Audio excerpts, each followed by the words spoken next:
part 5 ng Most Precious Blood of Jesus Christ, the price of your salvation na dumating ang mahal na Birhen upang ayun nga sabihin na ipanalangin ang chaplet ng precious blood at ang ating Panginoon na kung gaano ang panangis ng ating Panginoon dahil kakaunti ang naliligtas. Ngayon, nakikiusap siya sa atin na dasalin ang chaplet ng precious blood dahil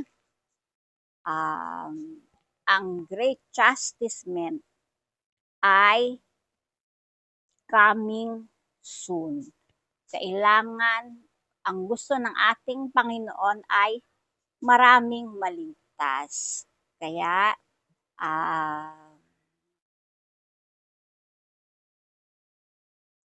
inaas tayo ng ating Panginoon dadasalin ang chaplet ng precious blood at nakikiusap siya, have mercy on me, upang marami ang maligtas at i-endure natin ang mga sufferings. Dahil sa pagtanggap natin ng sufferings ng ating cross ay nagkakaroon ng meris upang maligtas ang iba. At yun nga, ang sufferings ay nararanasan at mararanasan dahil magkakaroon ng test.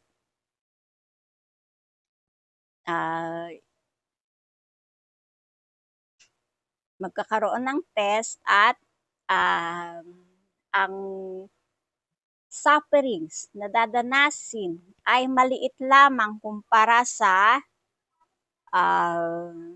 glory, sa heaven, pagkatapos ng chastisement. So parang yung ating Panginoong Jesus, di ba?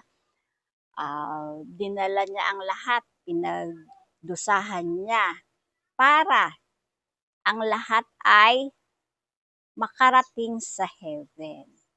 So ayun, tayo rin sa ating mga maliliit na mga sufferings, na mga pagdurusa at mga sakripisyo, tayo rin ay makakapagligtas at ang mga sufferings ay maliit lamang kumpara sa glory sa heaven.